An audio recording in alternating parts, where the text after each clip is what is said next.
Et je me paraît bien dans le fond. Non. D'accord. Bon, bah, c'est parfait. Euh, donc,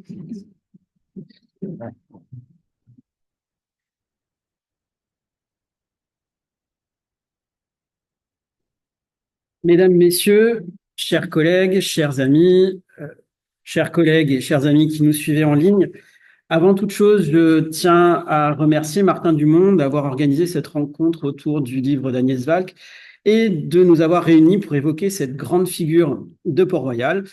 L'objet de notre rencontre est la publication toute récente d'une biographie de la mère Angélique sous le titre Angélique Arnauld, dissidente et janséniste, paru en septembre dernier aux éditions Talendier dans la collection Libre à elle, consacrée aux femmes illustres. Ceux qui n'auraient pas vu le livre, le voilà. Je présente aussi à la caméra. L'auteur de ce livre n'est pas inconnu en ces lieux, auteur ou autrice? On peut dire autrice, puisqu'on le faisait au XVIIe siècle. Alors, l'autrice de ce livre n'est pas inconnue en ces lieux.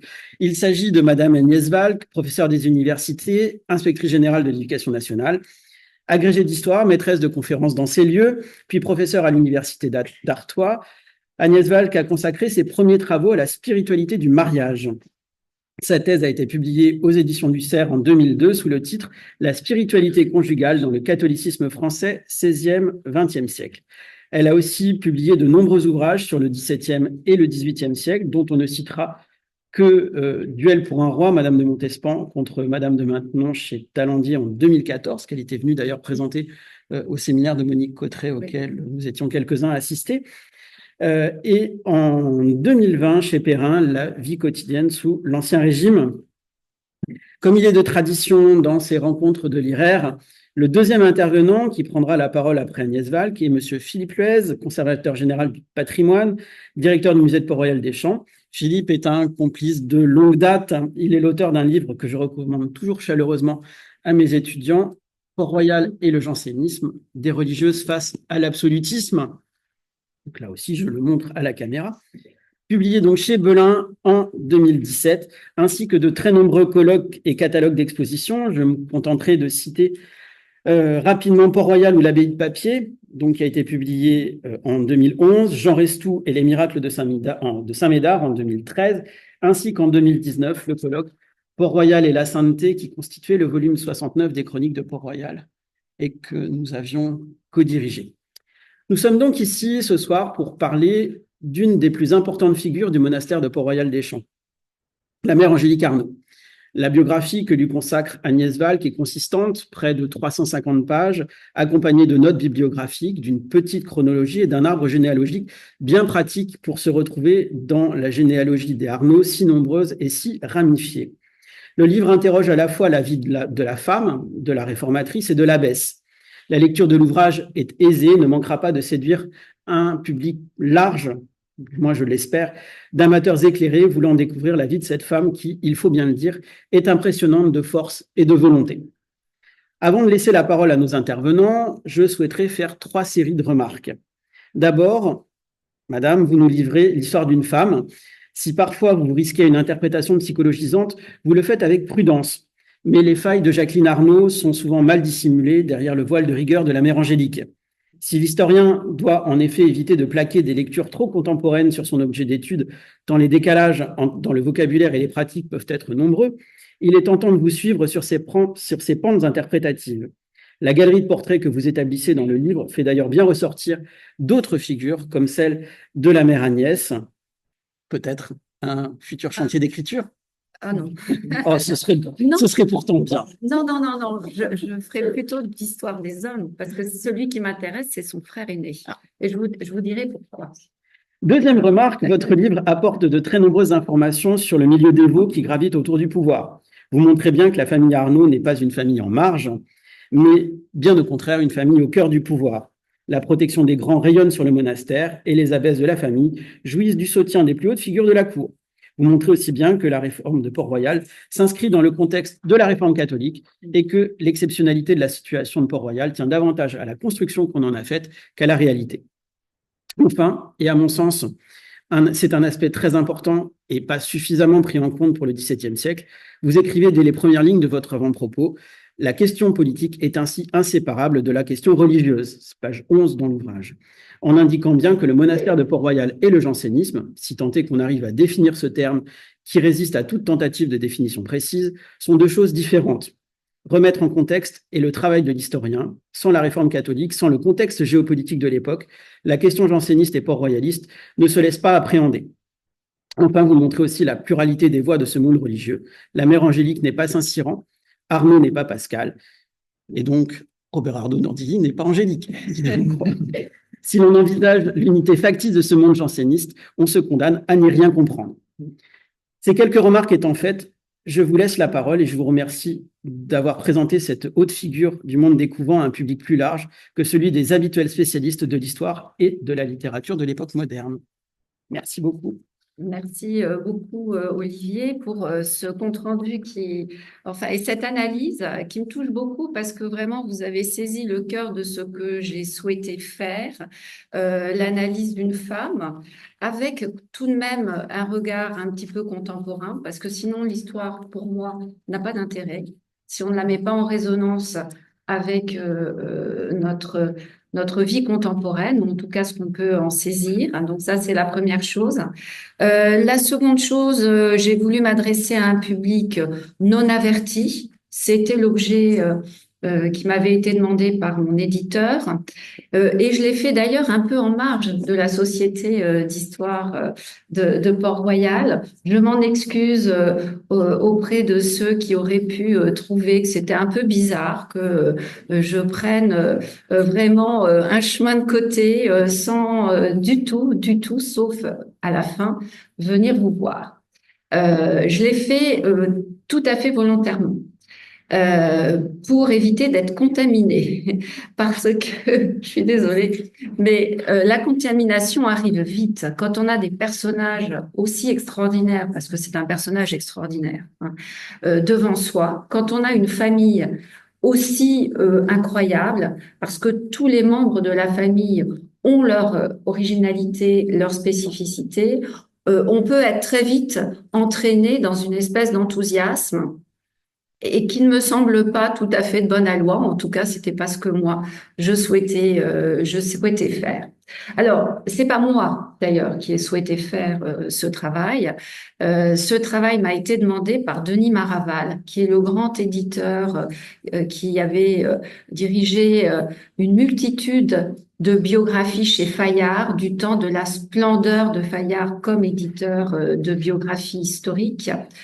Et il avait, dans les années 80, demandé à une journaliste, je crois plutôt port-royaliste, une biographie de Mère Angélique Arnaud qui était très bien à l'époque, mais trouvait, je pense, quelques limites, notamment dans le fait qu'à la fin, on ne savait toujours pas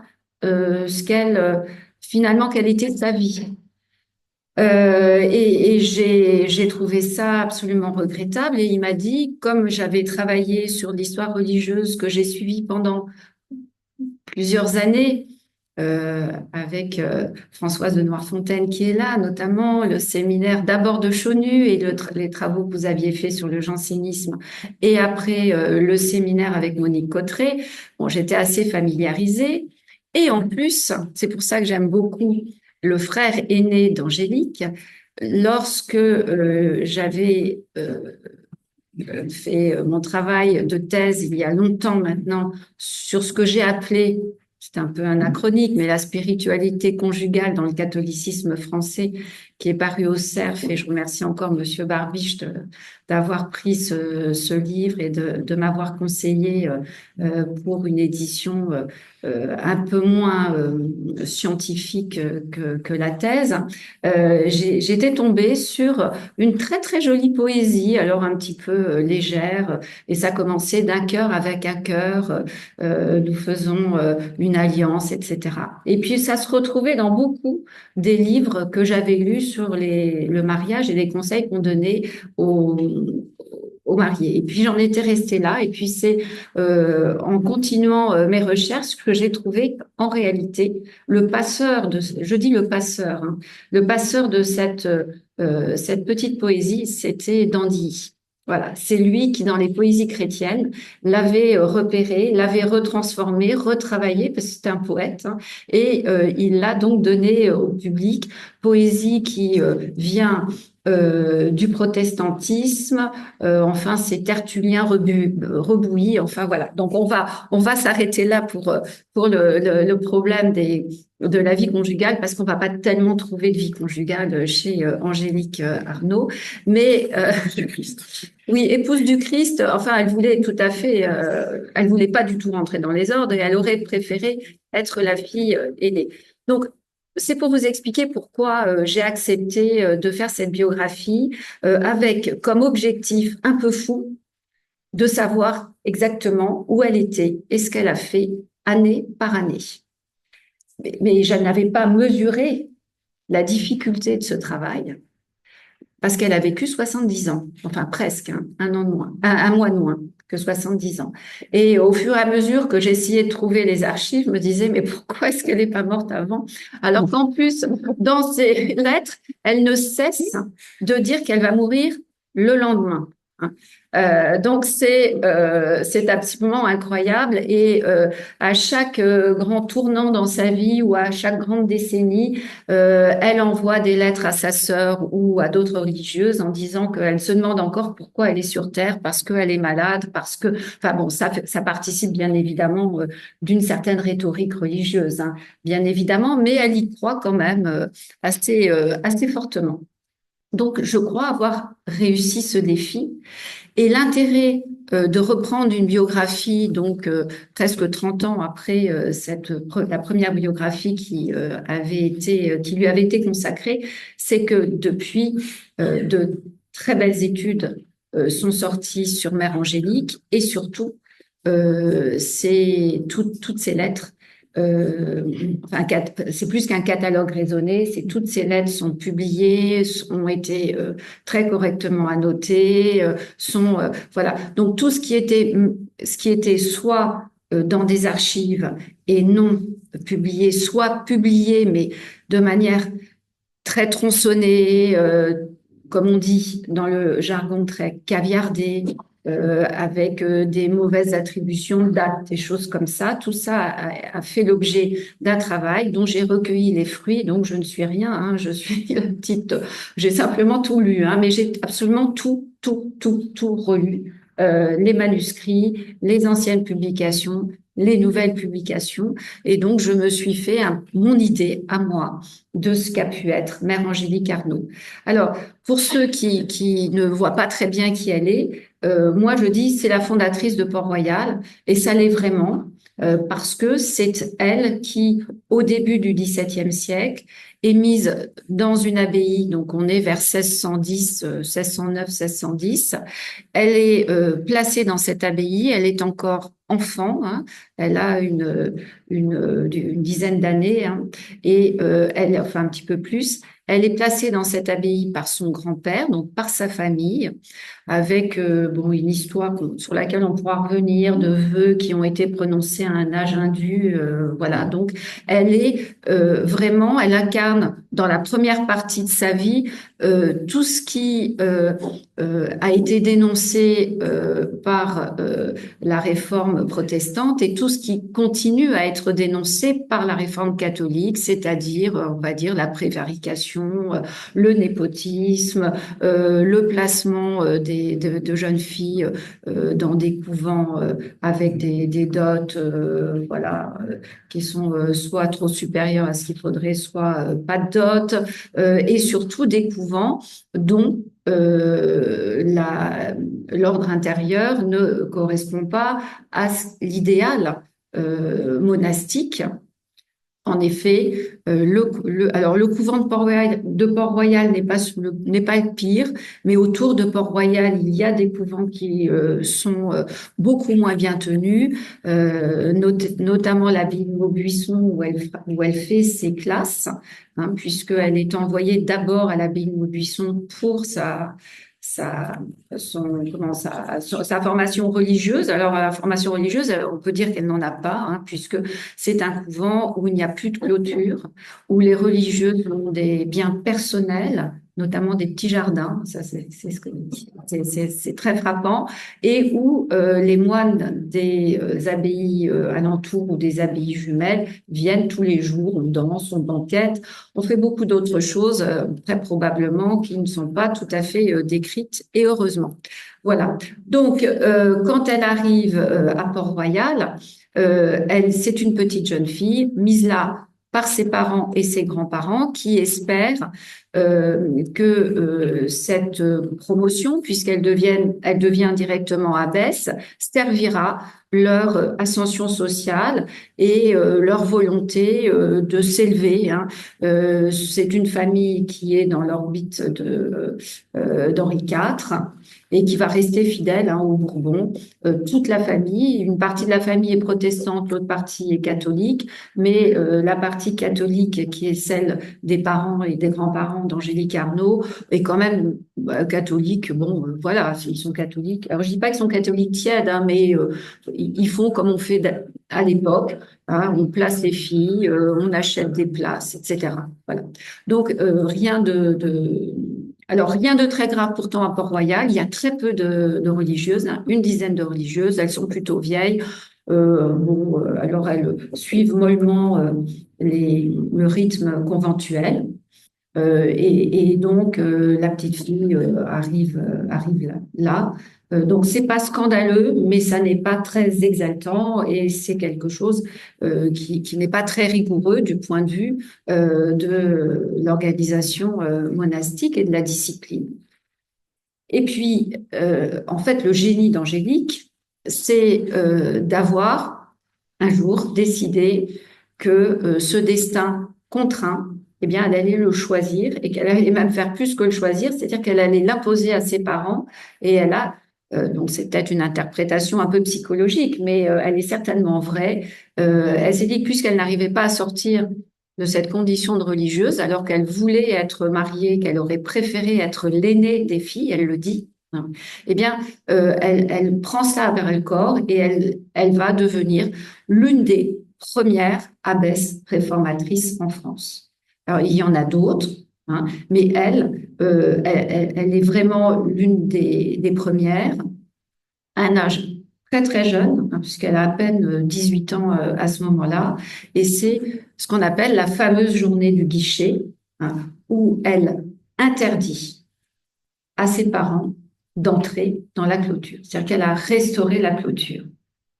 Donc, c'est à partir de ce moment-là qu'elle va insuffler dans son couvent toute une réforme qui est cette réforme souhaitée par le Concile de Trente, hein, et qui est une réforme qui se traduit par des habitudes alimentaires, des habitudes de rythme de journée, de prière, alors de chant, c'est un ordre cistercien qui est un ordre de chant.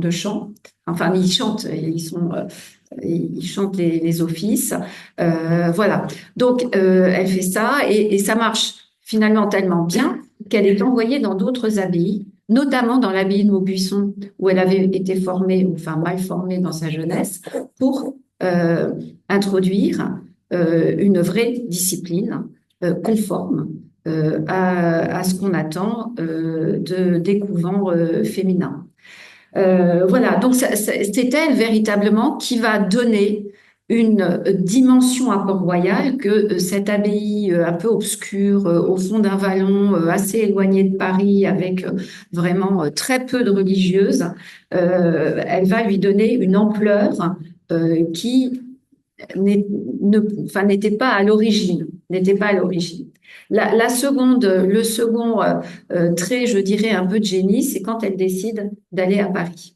Donc, elle est finalement contrainte d'aller à Paris car la situation de Port-Royal des Champs est une situation qui ne permet pas aux religieuses de vivre très confortablement, si tant est que c'est ce qui est recherché, mais en tout cas, c'est un vallon qui est insalubre et il y a du paludisme et les religieuses meurent beaucoup. Alors déjà qu'elles sont pas nombreuses, si elles meurent, enfin, ça devient pas très facile. Donc, elle décide et elle obtient la possibilité de transporter son abbaye à Paris, à Port-Royal de Paris, hein, à l'endroit que l'on connaît encore, hein, et qui va devenir l'hôpital Port-Royal, la maternité après, hein, au XIXe siècle. Et là, c'est un second coup de génie, puisque elle se rapproche du pouvoir. Elle est juste en face du Val-de-Grâce, c'est tout dire, hein. Et Port-Royal devient, donc on est dans les années 20, 30, devient un grand centre mondain. Voilà. Donc, quand on est une grande dame de la bonne société, qu'on veut aller faire ses dévotions, on va à Port-Royal parce que, voilà, c'est une abbaye qui est qui est réformée. Elle est très proche, hein, Port-Royal de Paris, c'est presque enfin, c'est des faubourgs, mais c'est quand même presque le cœur de Paris, et elle attire beaucoup. Et donc, le couvent se gonfle de religieuses très, très rapidement et va devenir vraiment un grand couvent de la contre-réforme. Le troisième trait de génie de Mère Angélique Arnauld, c'est sans doute d'avoir réussi à attirer les grandes figures masculines de la réforme catholique et de ce temps-là. Dès qu'il y a, c'est comme moi je dis toujours, dès qu'il y a quelque chose qui brille, elle est fascinée et elle arrive à s'en approcher et même à nouer des relations très fécondes et des vraies relations d'ordre un peu spirituel. C'est ainsi elle va être une grande amie de François de Sales. Ça, c'est extrêmement important, et de Jeanne de Chantal. Cette amitié féconde, parce il y a eu beaucoup de lettres, mais beaucoup ont été perdues entre François de Sales et Mère Angélique Arnauld. Cette amitié est très importante, notamment parce qu'elle va conduire Mère Angélique à changer sa dimension, puisque Mère Angélique écrit aussi et devient assez vite directrice de conscience de religieuses, de femmes. On connaît, je pense, tous et toutes la reine de Pologne qu'elle a dirigée, mais François de Sales lui apporte vraiment un aspect très humaniste. Qui est un peu bizarre, parce que Mère Angélique, c'est vraiment un personnage dont on a l'impression qu'il est très monolithique, mais quand on lit les lettres subsistantes de Conseil, ça n'est pas du tout l'image qu'elle renvoie. Elle est plutôt lassallienne, je dirais, dans les conseils qu'elle donne aux autres. Ce qu'elle applique à elle-même n'est pas exactement ce qu'elle fait appliquer aux autres, ou en tout cas pas à tout le monde. Hein, ça, c'est aussi très important. Alors, c'est ça, c'est son grand trait de génie. Mais, alors, c'est ça, c'est aussi l'évêque de Lancre, avec qui elle va créer l'Institut du Saint-Sacrement, on en reparlera peut-être. Donc, elle est aussi créatrice d'instituts. Voilà. Mais en même temps, c'est le diable se cache un peu dans les détails, etc. François de Sales meurt de manière inopinée. Et à ce moment-là, c'est un peu le grand désastre. Elle sait plus très bien vers qui se tourner. Et c'est un peu à ce moment-là que tout d'un coup passe Jean du Verger de Oran, abbé de Saint-Cyran. Et elle fonce droit dans le mur, et je dirais dans le panneau, d'une certaine manière. Voilà. Et c'est là que va. Voilà. Hein, c'est un peu Alors, Saint-Cyran, quand elle le rencontre, on est à la fin des années 1620, début des années 1630. Il n'est pas du tout sulfureux. Hein. C'est encore quelqu'un qui passe pour un très grand théologien. Ça commence à être un tout petit peu moins bien au moment où son grand ami, qui est Jansénius, évêque d'Ypres, meurt, et à ce moment-là ressort des écrits qu'ils ont pu rédiger ensemble, ou en tout cas Saint-Cyran, à partir du moment où son ami meurt, est de plus en plus inspiré par l'augustinisme de Jansénius. Et à partir de ce moment-là, ça commence d'un point de vue doctrinal à être moins moins orthodoxe, et Saint-Cyran est moins et commence à être moins révéré comme un grand théologien, au point que Richelieu, l'Embastille, enfin à Vincennes plutôt, donc le fait prisonnier à Vincennes, alors qu'il lui a demandé l'année précédente d'être évêque. Voilà. Il lui a demandé d'être évêque pour le tenir en réalité, et Saint-Cyran ne voulait pas être esclave de Richelieu. Donc il y a tout de suite les problèmes politiques qui s'en mêlent. Mère Angélique Arnauld, qu'est-ce qu'on peut dire encore? On peut dire que à partir de, alors elle est extrêmement influencée par Saint-Cyran juste avant son emprisonnement.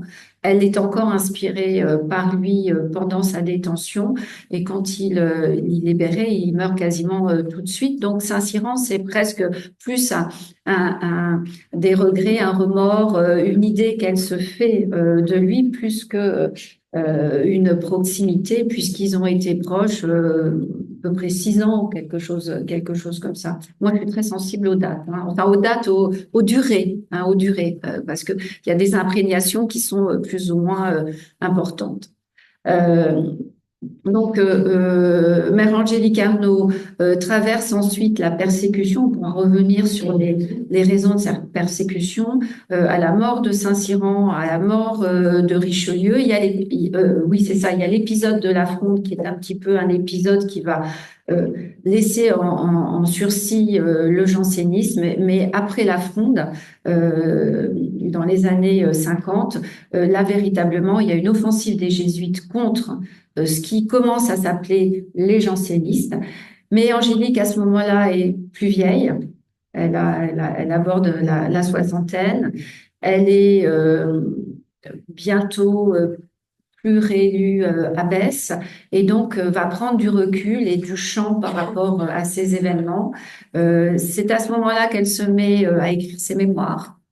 Alors, c'est très bref, hein, ces mémoires. Mais enfin, il y a quand même des mémoires. Et c'est finalement à ce moment-là qu'elle devient une figure de plus en plus mythique, comme si le fait qu'elle ait été cette fondatrice et qu'elle ait été pendant de très longues années cette femme admirée par le pouvoir royal, admirée par tous, admirée par des évêques, etc., comme si cette mémoire allait pouvoir protéger les vivants et les actifs. Et d'ailleurs, elle meurt en 1661, juste au moment où Port-Royal est, alors non pas fermé, mais refermé sur lui-même, lorsque on interdit aux postulantes de rester dans le couvent, et où on chasse les petites pensionnaires pour refermer en fait le couvent sur lui-même, pour éviter qu'il puisse avoir un rayonnement extérieur. C'est le moment aussi où on fait signer un formulaire aux religieuses qui doivent donc déclarer officiellement qu'elles ne reconnaissent pas comme vérité des formules de Jansénus à propos de la grâce.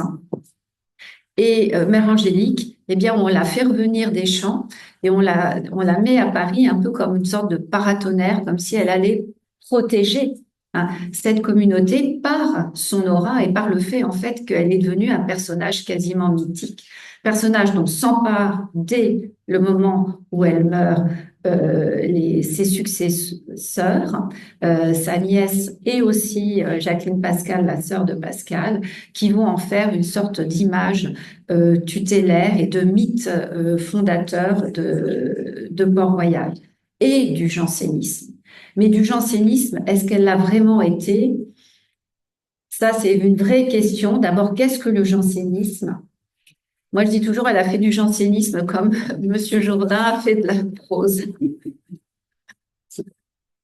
C'est plutôt la génération après qui a véritablement presque théorisé le jansénisme. Et la génération après, c'est aussi, il faut que j'en parle parce que sinon on va me dire que je n'y connais rien, c'est son petit frère, c'est le grand Arnauld, qui a quand même 20 ans enfin, ils ont 20 ans d'écart, c'est très important. Donc, c'est une génération.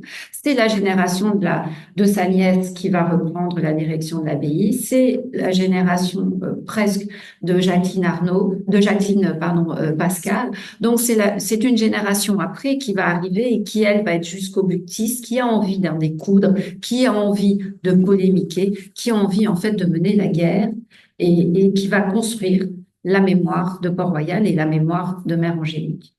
Alors, mais le jansénisme, eh bien, il est comme un petit anguille, là, on ne sait pas très bien ce que c'est jusque dans les années 50, peut-être même dans les années 60. Qu'est-ce qu'on peut en penser? Et même après, qu'est-ce qu'on peut en penser, Philippe?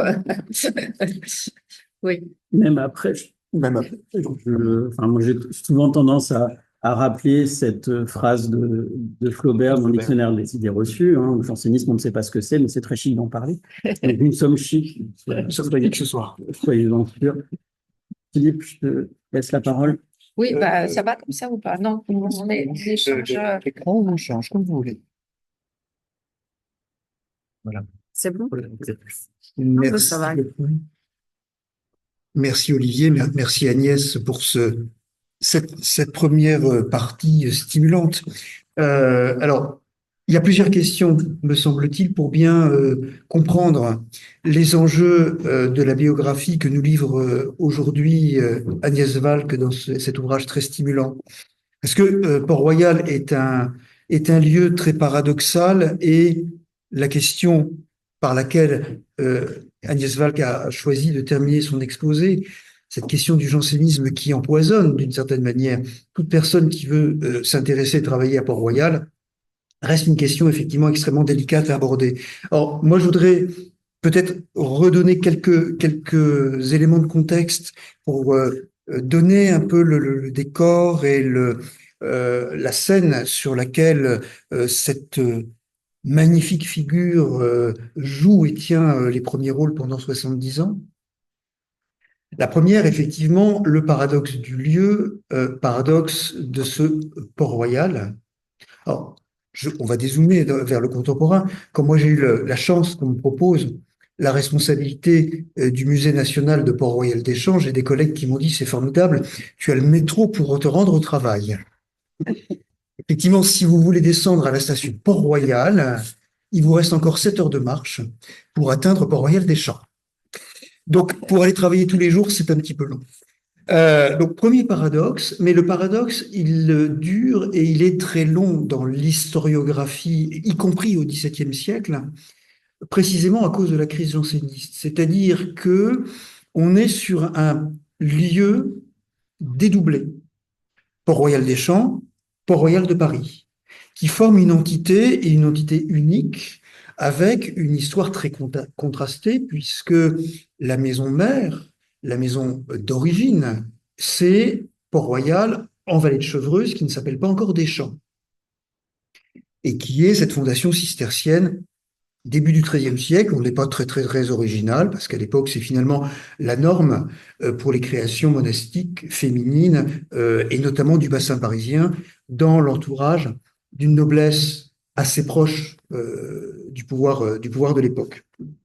Donc à l'origine un monastère aux confins du diocèse de Paris. On est vraiment à l'extrême limite entre le diocèse de Paris et le diocèse de Chartres. On est effectivement loin. Paradoxe parce que finalement, le lieu qui va marquer profondément toute l'histoire du XVIIe siècle, ça n'est pas les Champs, c'est Port-Royal de Paris. Et le Port-Royal de Paris, dont il ne reste finalement, je dirais pas très peu de choses, il reste quand même pas mal de choses, puisqu'il reste une sublime chapelle, absolument remarquable, malheureusement trop souvent fermée, mais qui est un des chefs-d'œuvre du premier XVIIe en architecture religieuse parisienne, à l'instar des Carmes et à l'instar du Val-de-Grâce. Donc, un endroit absolument emblématique, le Grand Cloître, mais une grande partie des bâtiments a disparu de ce lieu. Lieu absolument capital, puisque, et Agnès Valk l'a rappelé dans sa présentation, c'est quand même le lieu qui garantit le rayonnement de la communauté, du personnel, pas des ecclésiastiques, alors plutôt les hommes qui gravitent autour de cette communauté et qui sont, eux, les porte-paroles de ce rayonnement, ou les acteurs de ce rayonnement. Les prêtres, les confesseurs, des Singlin, des Arnaud, qui sont des personnes en vue dans ce Paris du XVIIe siècle. Donc, premier paradoxe qui n'est pas mince, car après la rupture entre les deux Port-Royal des Champs et Port-Royal de Paris, on essaiera de reconstruire une mémoire d'un jansénisme qui aurait conservé la pureté. Alors, quelle pureté? La pureté de Saint-Cyran et la pureté d'Angélique, et qui n'aurait eu comme décor que les Champs, en considérant que les filles de Paris sont celles qui ont accepté de signer le formulaire exigé par l'archevêque et qui, par là même, disaient qu'effectivement, Saint-Cyran s'était trompé et qu'on n'allait pas conserver la leçon de Saint-Cyran. Mais ne pas conserver la leçon de Saint-Cyran, c'était de ne pas conserver la leçon d'Angélique. Donc, voilà un premier paradoxe sur le lieu. Alors, deuxième paradoxe aussi, cette figure d'Angélique absolument étonnante, parce qu'effectivement, d'une certaine manière, elle illumine tellement l'histoire du 1er XVIIe siècle qu'on aurait le sentiment que c'est l'abbesse exclusive de sa nomination à 8 ans, enfin de son entrée à 8 ans dans la communauté de Port-Royal en vallée de Chevreuse, jusqu'à sa mort en 61 à Port-Royal de Paris. Et en fait, quand on regarde, effectivement, sur 70 ans de vie, elle est abbesse 40 ans. Mais sur les 40 années, elle en fait 30 depuis son élévation comme abbesse de Port-Royal en 1602, j'ai plus la date, enfin, tout début du XVIIe siècle, 4, et sa première démission en 1620. Ensuite, elle n'est réélue que 10 ans. Elle n'est réélue que 10 ans. Donc en fait, elle est abbesse majoritairement dans le premier Port-Royal qui n'est pas encore forcément le Port-Royal de Paris. Elle est l'abbesse de l'époque héroïque du vieux monastère des Champs, monastère certes rénové après les guerres de religion, mais enfin, bâtiment pas en très bon état, grosse abbatiale le 13e, mais humide, voilà, en mauvais état, que sais-je d'autre. Ça n'est pas l'abbesse des années flamboyantes du Port-Royal à la mode de Paris. Et pourtant, c'est cette figure que l'on garde et que l'on garde en permanence comme figure dominante de l'histoire de Port-Royal.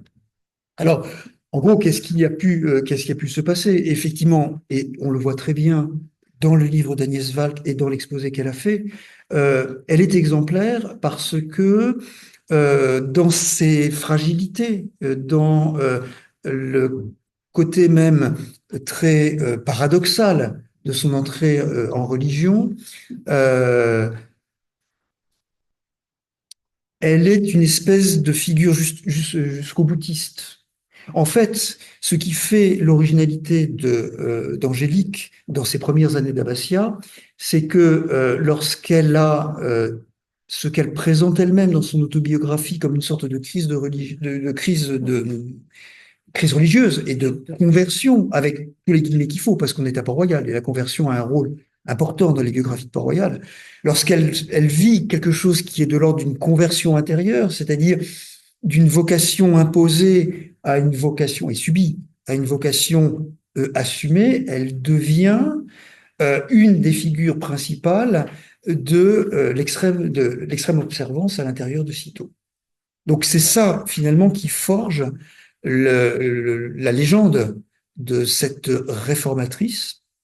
Et pour tout dire, l'étroite observance cistercienne est très minoritaire au moment où Angélique s'engouffre dans ce mouvement, et elle l'est encore plus dans les communautés féminines. C'est en ça qu'elle est finalement très exceptionnelle, d'une certaine manière, au sein de Cîteaux. Autre paradoxe aussi, c'est que là, on est dans le contexte de l'observance cistercienne, mais précisément dans quelque chose, là aussi, qui n'est pas l'histoire de Port-Royal. pour une raison très simple, cette étroite observance, elle est balayée finalement au début des années 1620 par le nouveau général qui n'en veut pas et qui conduit, c'est quelque chose qui n'est jamais très nettement indiqué dans les livres d'histoire de Port-Royal, mais qui conduit la mère Angélique avec les conseils de Zamet et de l'archevêque de Paris de sortir de la congrégation cistercienne. Et c'est un peu le paradoxe aussi de cette communauté qui, du coup, euh, brisant les liens historiques avec Cîteaux, se retrouve dans une espèce de no man's land, mais tout à fait intéressant et foisonnant pour le XVIIe siècle. Agnès Vac l'a rappelé, lorsque Angélique obtient le transfert de la communauté depuis les bâtiments à moitié en ruine de la vallée de Chevreuse vers les faubourgs de Paris, elle le fait, alors dans le cadre de la réforme de Trente, elle le fait avec l'accord de l'archevêque et elle le fait en s'implantant Faubourg Saint-Jacques, qui est le faubourg, un des faubourgs les plus foisonnants à l'époque pour les créations religieuses, et créations religieuses modernes. C'est-à-dire que nous avons le Val-de-Grâce, ce sont des bénédictines, donc là-dessus, on est dans le classique. Bon, on est un peu moins classique parce que ces bénédictines, elles feront comme les religieuses de Port-Royal, elles auront l'adoration perpétuelle au cours du XVIIe siècle, qui est une nouveauté au sein des communautés bénédictines. Mais elles s'installent à proximité du Carmel, qui est rue Saint-Jacques, en face du Val-de-Grâce, l'affreux bâtiment tout en béton, atroce, qui a écrasé la chapelle du Carmel, qui avait un des premiers décors peints par Chopin, hélas disparu. Ah oui, c'était là. Elle s'installe à proximité de l'oratoire.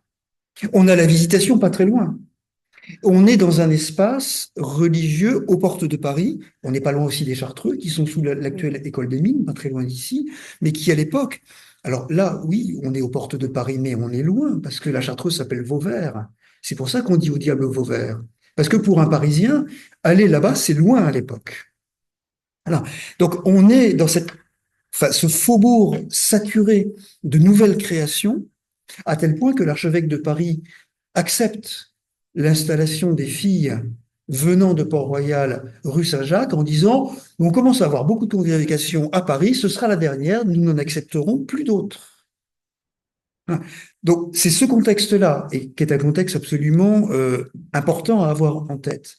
Et ce que rappelle Agnès Valk, c'est que Port-Royal, oui, est un lieu à la mode, mais il n'est pas le seul.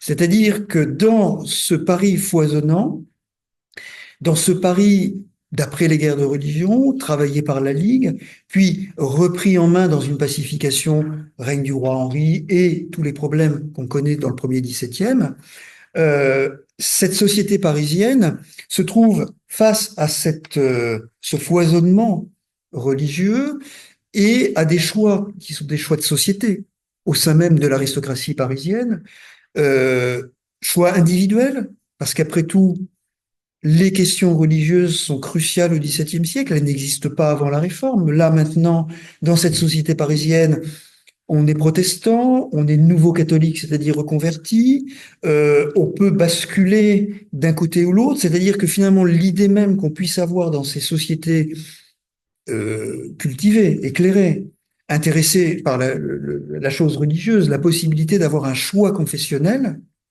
est déjà un enjeu fondamental. L'idée même qu'on puisse avoir un choix confessionnel conduit aussi à avoir une aristocratie qui se pose la question de son salut en termes individuels et non plus collectifs, puisque la conversion est un choix individuel et non plus un choix collectif. On n'est pas en Allemagne. On n'est pas sur je prends la religion du souverain. Je peux faire le choix. Et dans ce contexte-là, les congrégations religieuses sont une véritable ressource, aussi bien pour la direction individuelle, d'aristocrates qui vont aller vers tel ou tel confesseur, prédicateur, personnalité ecclésiastique, qui vont assumer la direction de conscience de tel ou tel. C'est bien ce qui se passe avec Saint-Cyran. Mais encore une fois,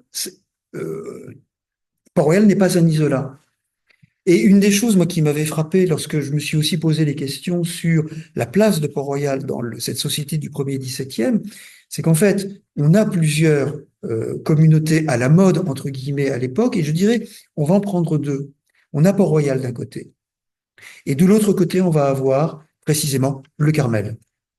Et on va avoir un phénomène classique qui est finalement un phénomène qui a été étudié par un universitaire américain il y a une vingtaine d'années, tout à fait intéressante, qui est finalement que chacun de ces deux monastères à la mode attire à eux par le jeu de la direction de conscience, par le jeu ou le prestige des grands sermons des dimanches auxquels on réserve ses places, auxquels on se presse, des clientèles spécifiques. Et ces clientèles vont se construire alors sur des sensibilités religieuses, mais vont se construire aussi sur des solidarités internes au sein même de l'aristocratie parisienne.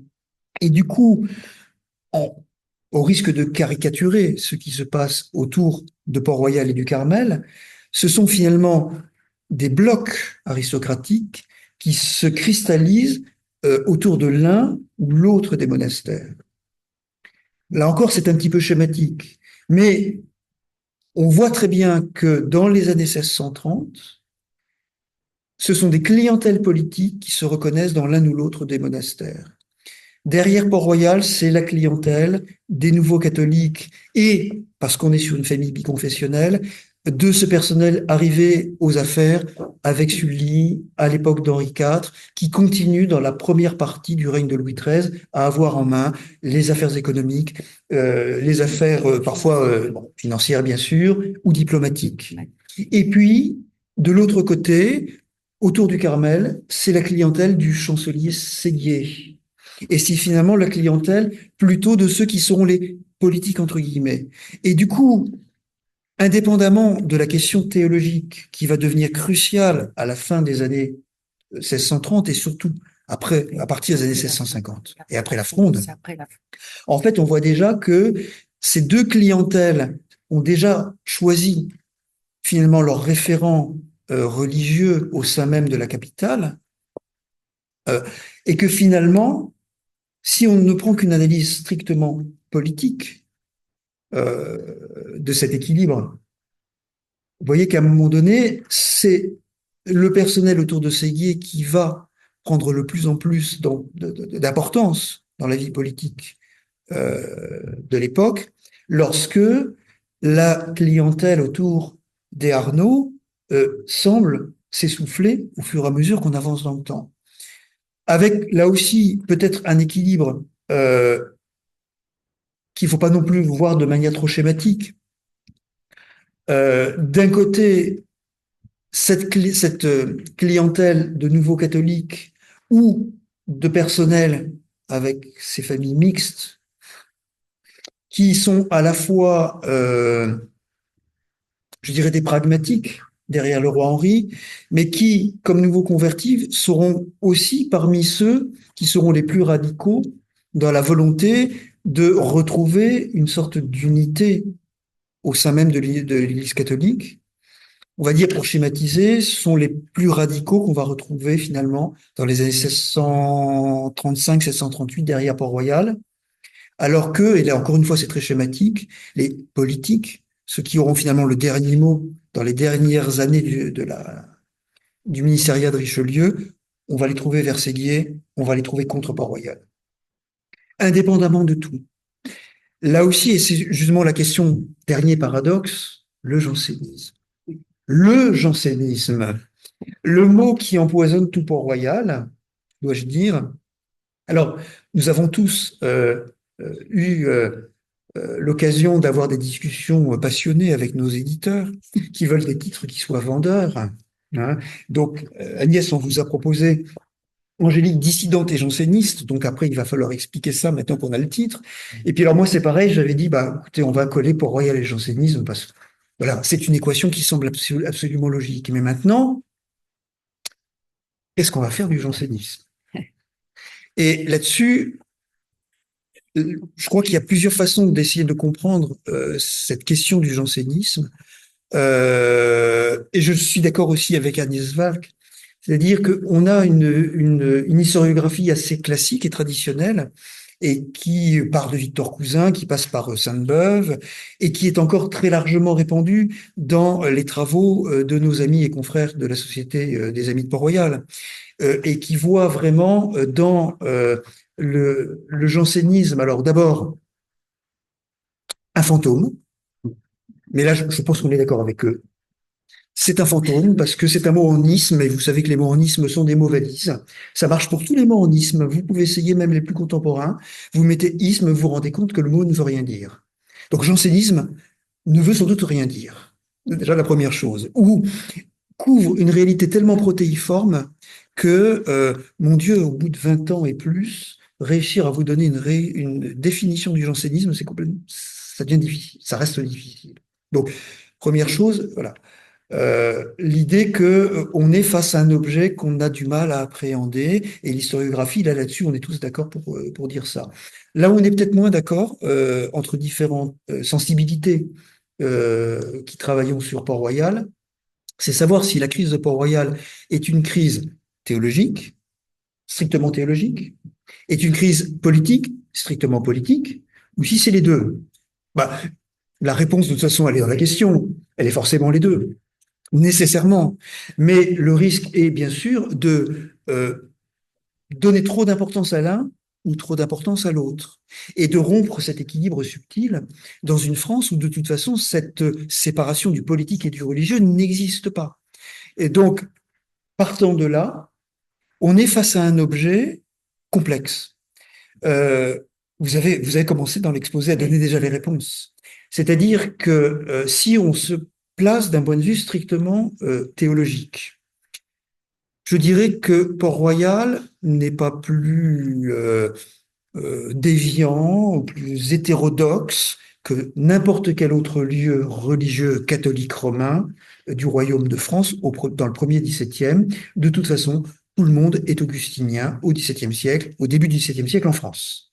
Donc, Port-Royal, comment dire, enfin, Port-Royal janséniste, on a l'impression dans l'historiographie que Port-Royal confisque l'augustinisme théologique, c'est totalement faux. Tout le monde est augustinien à l'époque, avec un véritable problème, c'est que la pensée d'Augustin est complexe sur les questions de la grâce, est tellement complexe que de toute façon le magistère romain a jeté l'éponge en disant de toute manière le concile ne traitera pas des questions de la grâce et nous faisons interdiction à tout théologien, fût-il de la Sorbonne, nous y sommes, hein, d'écrire sur la grâce tant que Rome n'aura pas défini de façon claire quelle est la position qu'elle souhaite adopter théologiquement. Ce qui signifie que les condamnations des écrits sur la grâce à l'époque frappent aveuglément toute personne qui écrira sur la grâce. Et malicieusement, nous qui travaillons sur Port-Royal, nous avons souvent tendance à dire que parmi les premiers condamnés, ce sont des jésuites qui ont osé écrire sur la grâce. Quelle horreur! Voilà. Mais après tout, on condamnera Jansénus pour les mêmes raisons. Pas nécessairement parce qu'il aura écrit quelque chose d'absolument abominable au regard de la théologie romaine, puisqu'elle n'est pas fixée, mais que précisément il a tenté de résoudre une équation impossible en théologie, qui est quelle est la lecture théologique de la grâce à travers les écrits d'Augustin. Voilà, tout simplement. Et d'une certaine manière, sans l'affaire de Sorbonne en 56, peut-être qu'il n'y aurait pas eu non plus de jansénisme, très franchement. Et puis, parenthèse, sans un certain collège qui s'appelle aujourd'hui Louis le Grand, qui est tenu par les jésuites, et qui, comme par hasard, s'installe rue Saint-Jacques, à une époque où le grand méchant loup jésuite souhaite croquer la Sorbonne, on n'aurait peut-être pas eu l'affrontement en question, qui finalement fait et crée la légende autour de Port-Royal. Alors, vous voyez, je fais une gigantesque pirouette, je ne vous ai toujours pas parlé du jansénisme, mais peut-être précisément parce que vous voyez que les enjeux sont aussi bien théologiques que politiques. Théologiques parce que la crise théologique qui finalement finit par être résumée à simplement quelques religieuses un peu déviantes au fond d'un couvent qu'on va vite enfermer au champ parce que elles embêtent tout le monde, euh, c'est peut-être un petit peu simpliste. La crise, elle traverse aussi le collège des docteurs de la Sorbonne. Et puis de l'autre côté, finalement, qu'est-ce qu'on va reprocher à Port-Royal si on bascule du côté strictement politique? C'est que finalement, la clientèle aristocratique qui finance Port-Royal, qui finance les travaux de Port-Royal, 20 ans de surendettement pour la communauté, quand même, avec des dettes encore extrêmement criantes au début des années 1660. Euh, c'est finalement, au-delà des questions religieuses, de financer une forme d'opposition larvée. Alors, le prochain héros d'Agnès Valk, Monsieur Robert Arnaud d'Andilly, il est aussi au service de Gaston d'Orléans. Pendant la Fronde, il a quand même écrit quelques mazarines et quelques mazarinades, évidemment sous un pseudonyme. Mais alors, vous savez, c'est comme les gens qui écrivent dans le Canard enchaîné, qui après se vantent d'avoir écrit dans le Canard enchaîné. Il vaut mieux éviter. Vous voyez. Donc d'une certaine manière aussi, la question va cristalliser aussi sur une aristocratie en perte de vitesse, certes, mais une aristocratie qui s'inscrit délibérément dans une forme d'opposition, soit discrète, soit ouverte, au pouvoir royal.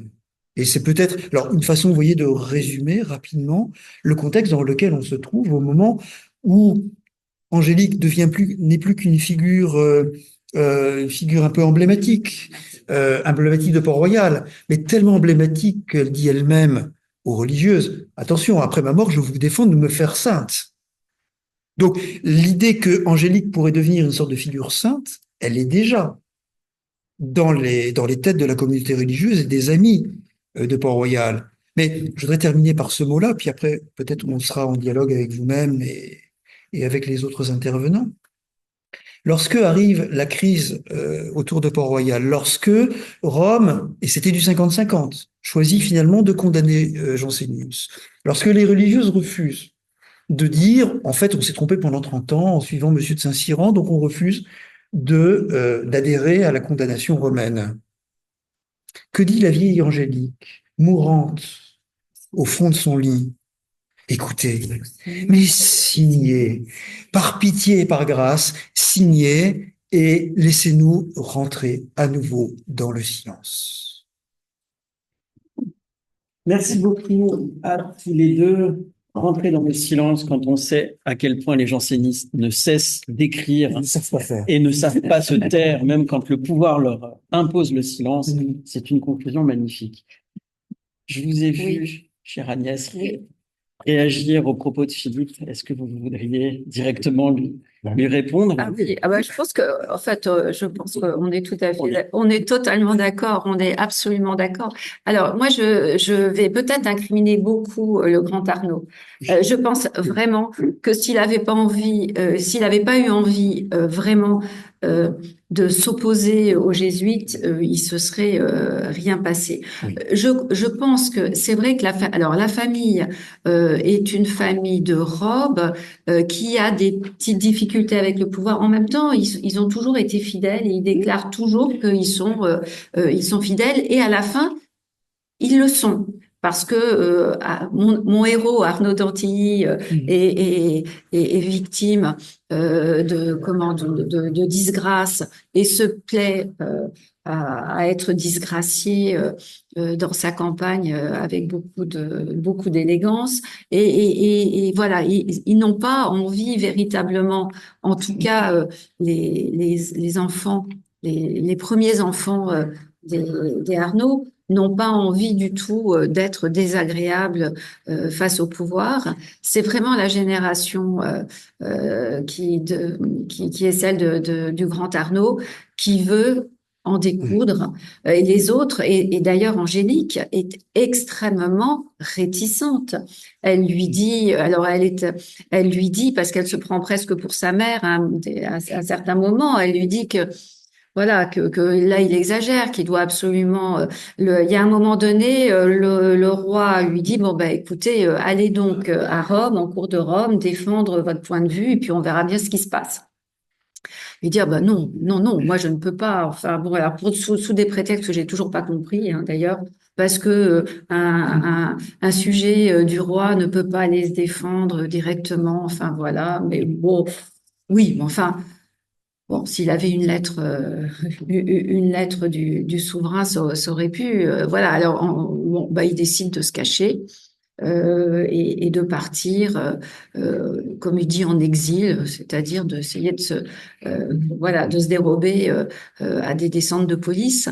Bon, alors peut-être que s'il avait accepté d'aller en cour de Rome, il n'y aurait jamais eu la condamnation, hein. De toute façon, tout le monde, et y compris les jésuites, comme vous l'avez dit, est en contravention et en contradiction avec ce que les papes successifs ont demandé, c'est-à-dire surtout ne plus revenir à des querelles sur la grâce qui avaient mené au schisme.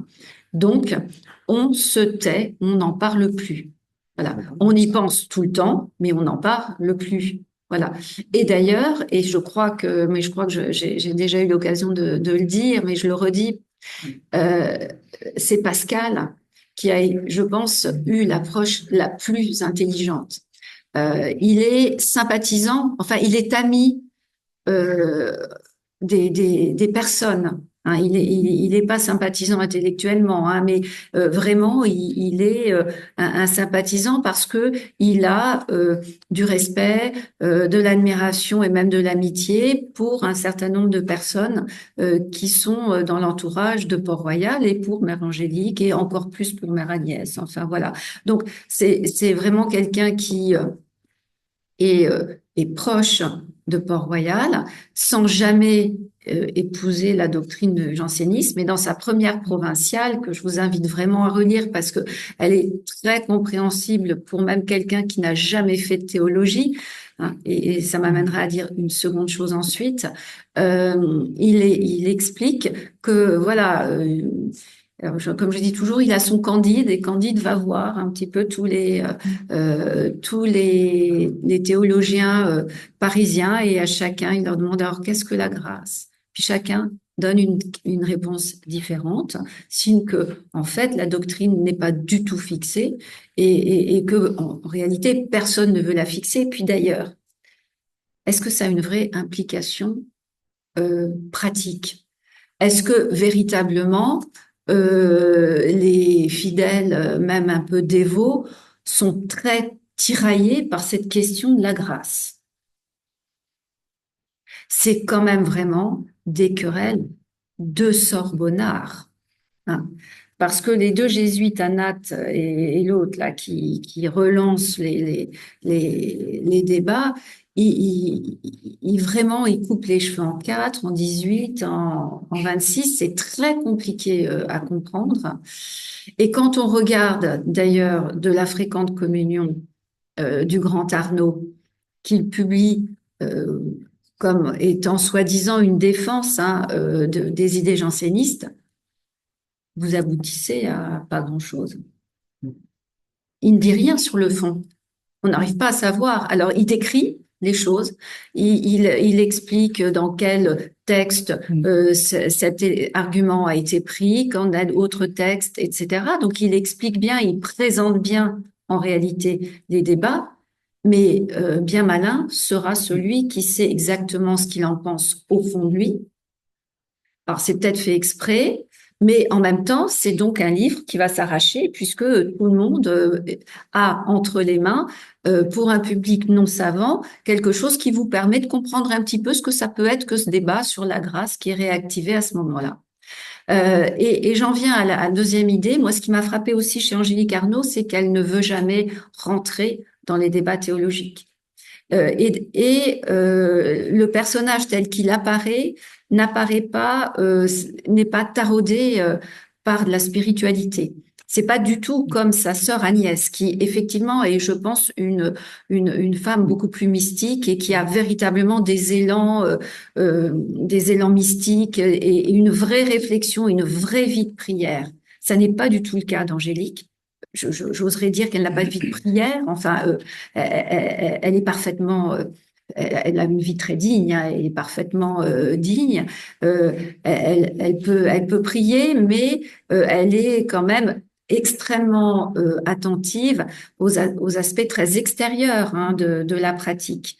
Hein. Et c'est pour ça qu'elle va se lancer à un moment donné de sa vie dans la privation des sacrements et notamment la privation de la communion. Elle serait restée donc une année en se privant de la communion comme une espèce de comment dirais-je, elle essaye de se lancer un défi, voilà, de voir jusqu'où peut aller cette privation en partant de l'idée qu'elle est tellement une chose tellement petite que la grâce de Dieu de toute façon ne peut pas la rattraper, que quoi qu'elle fasse, elle sera toujours tellement inférieure à la majesté divine que finalement c'est presque peine perdue. Je crois qu'elle va alors ça rejoint aussi toute une pratique qui est une pratique très euh, de comment on dit Le renouvellement. oui, de renouvellement, voilà, de renouvellement, qui est voilà, une pratique qu'elle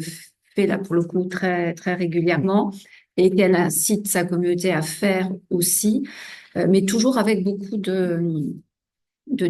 comment, de tact et de beaucoup de prudence. Hein. Voilà. Mais on a beaucoup de mal à voir chez Angélique, peut-être c'est aussi un biais des sources, hein, qu'est-ce qui fait véritablement sa foi? Qu'est-ce qui voilà et sa vie de prière, ça c'est quelque chose qu'on arrive assez peu à saisir, alors qu'on le fait beaucoup plus facilement de mère à nièce. Voilà. Alors, elle est aussi paradoxale parce que, je vous dis, elle sait être une directrice de conscience qui est assez euh, lassalienne dans sa direction, et en même temps, quand elle a distingué une jeune fille ou une jeune religieuse dont elle pense qu'elle peut supporter des choses beaucoup plus relevées, alors là, elle n'y va pas de main morte. Elle peut être extrêmement sévère, intransigeante, et c'est un peu sous cet aspect que sa figure s'est construite pour l'histoire. Hein. La grande abbesse sévère qu'on va avoir du mal à approcher et qui a des sentences qui sont définitives. Or, il y a quelques épisodes où elle montre même de la tendresse. À un moment donné, elle prend Jacqueline Pascal sur ses genoux pratiquement et elle la console. À un moment donné où son frère ne veut pas qu'elle rentre au couvent, où il y a des difficultés, etc. Donc voilà. Donc elle sait aussi avoir des gestes un peu plus maternels, certainement. Et donc, c'est aussi un personnage assez paradoxal. Alors, qu'est-ce qui est vrai? Est-ce que c'est cette figure très hiératique et très vraiment quelqu'un qui ne souffre pas la contradiction, ou c'est cette femme qui est quand même qui a quand même un cœur tendre et qui peut s'ouvrir quand même à une certaine difficulté chez l'autre. C'est aussi le paradoxe. Je m'aperçois que nous n'avons pas parlé de quelque chose qui a pourtant beaucoup secoué Port-Royal, ce sont les miracles. Je comptais vous poser la question peu de temps après, mais je voulais juste Oui. vous redonner cette phrase que vous indiquez dans votre livre. Dans l'ensemble des textes produits par Port-Royal, Angélique incarne la réforme morale, Agnès l'amour de la religion. Quant à la troisième sœur, dont il s'agit d'Anne-Eugénie Arnaud, elle fait surgir la spiritualité. On aurait donc trois sœurs qui forment finalement une figure complète d'un abbatiat parfait. Oui, c'est vrai. Alors, Anne-Eugénie, on en parle pas beaucoup, personne ne la connaît, mais c'est vrai que c'est un peu un double d'Angélique parce qu'elle a eu une sorte de parcours qui ressemble à celui d'Angélique, et elle est là vraiment beaucoup plus priante, effectivement. Oui. Alors, venons-en. Le miracle, moi, je vais laisser Philippe parler du miracle. Voilà encore quelque chose qui a accru d'ailleurs qui a accru l'excellence de Port-Royal, mais sur lequel Mère Angélique a été extrêmement prudente. Hein, voilà. Alors, de toute façon, on va en parler à deux. Mais non, je crois qu'effectivement, c'est aussi, donc cet aspect du miracle introduit un Port-Royal finalement que je trouve, moi personnellement, assez méconnu, qui est, je dirais, un Port-Royal finalement très mystique dans ses premières années. Et il est méconnu à cause alors d'une abbesse que moi je maudis personnellement, mais il faut bien que quelques abbesses rôtissent en enfer. C'est Angélique de Saint-Jean. Angélique de Saint-Jean, la cartésienne. Angélique de Saint-Jean, Oui. qui est l'abbesse raide de la fin du XVIIe siècle et qui écrit froidement dans un des textes la mère Le Tardif, c'est la première abbesse après Angélique, dans les années 1630, était vraiment trop mystique. Alors, il y a beaucoup de choses qui me gênaient dans les archives, j'ai tout brûlé. C'est-à-dire que le Port-Royal mystique, nous l'avons perdu à la faveur d'une réécriture ancienne. Cette réécriture est due à la communauté elle-même et à Angélique de Saint-Jean, mais à un moment où finalement, peut-être la crise du piétisme, enfin, il y a un certain nombre de choses qui ont fait qu'il fallait éviter d'en rajouter encore sur Port-Royal d'Évian, déjà qu'il était janséniste, ce Port-Royal. Si en plus il était mystique, quelle horreur. Mais, Voire quiétiste. voire quiétiste. Oui. Donc, en fait, Port-Royal est un univers tout à fait paradoxal qui est systématiquement traversé par le miracle. Et d'une certaine manière, on a, on va dire, deux miracles qui sont canoniques, enfin canoniques, historiquement. Le premier est celui, la guérison miraculeuse de la nièce de Pascal, dit miracle de la Sainte-Épine. Je sais que on a quelques amis, des amis qui n'aiment pas quand je dis ça, mais la question c'est que ce miracle n'a jamais été homologué par Rome. C'est juste Benoît XIV qui un jour s'est pris les pieds dans le tapis, ça arrive, hein, et qui dans une encyclique a dit Dieu fait de grands miracles de nos jours, voyez le miracle de la Sainte-Épine. Donc en fait, Benoît XIV, un siècle après le miracle non homologué, l'homologue par défaut. Il n'y a jamais eu effectivement d'enquête et de reconnaissance effective de la guérison miraculeuse de la petite Jacqueline Perrier. Marguerite Perrier.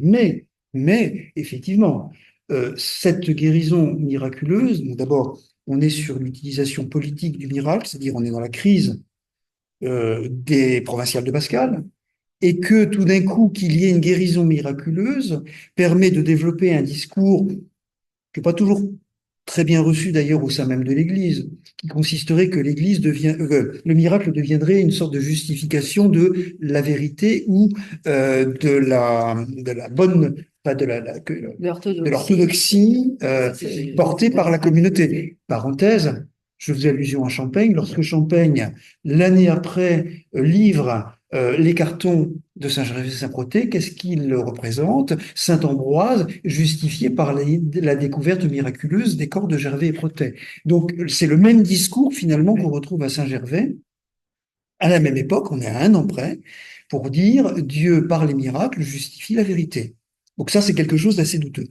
Deuxième miracle canonique, et c'est toujours mon Champaigne, c'est le plus grand chef-d'œuvre du Louvre, à part la Joconde, qui est ce tableau qui représente la guérison miraculeuse de la fille de Champaigne à Port-Royal, et qui fonde, vous voyez, deux pôles d'une identité spirituelle de Port-Royal. Le tableau de Champaigne est absolument singulier, et Champaigne, lorsqu'il fait des représentations religieuses, et on est en plein dans notre période, il arrête de peindre pratiquement après la mort d'Angélique, Philippe de Champaigne. Champaigne ne représente jamais le miracle, mais toujours l'annonce du miracle. Et lorsque l'on regarde la guérison miraculeuse de sa fille Catherine à Port-Royal, on a un langage iconographique qui est tiré de l'Annonciation. La cellule, le plancher, la chaise de paille, les murs nus, deux religieuses en prière, c'est le titre que Boiseau lui donne en pleine Révolution française. lorsqu'en 1795, le tableau est présenté au Louvre avec ce mot « ceci est un chef-d'œuvre », je ferme la parenthèse, voilà. Et la seule manifestation du miracle, c'est l'annonce du miracle, c'est un rayon de lumière qui tombe du plafond et qui arrive sur les mains croisées en prière de la jeune religieuse. Et à côté des mains de la religieuse, on voit un petit reliquaire contenant des reliques. Mais vous avez tout Port-Royal dans ce tableau. Simplement, on a un peu tendance à considérer que Champaigne, ce poussin janséniste, comme disait Théophile Gautier, serait une espèce de peintre de l'hyperréalisme, hein. Les peintres de la réalité, ça c'était l'exposition de l'Orangerie en 56. Donc que finalement, Champaigne va dans le sens de ce Port-Royal réaliste, donc finalement dans lequel le merveilleux catholique et le merveilleux du miracle n'existeraient qu'à la marge, alors qu'il est quotidien à Port-Royal. Le costume, on n'en a pas parlé non plus, est le fruit d'un rêve d'une religieuse qui voit en rêve que c'est ce costume, donc le costume blanc frappé de la Croix-Rouge, qui doit devenir le costume des filles du Saint-Sacrement. Donc, manifestation miraculeuse. La plus belle chose, on est après la mort d'Angélique, mais qui montre la place du miracle à Port-Royal, et un des plus beaux récits qu'on puisse imaginer, la mort de la dernière abbesse de Port-Royal des Champs. Elle meurt, 12 religieuses, 12, je ne sais pas pourquoi 12, à 12 points différents du monastère, entendent le chœur des anges accueillir l'âme de l'abbesse au paradis. Que font les 12 religieuses? Elles se rendent le lendemain au greffe du notaire de Chevreuse pour faire une déposition écrite.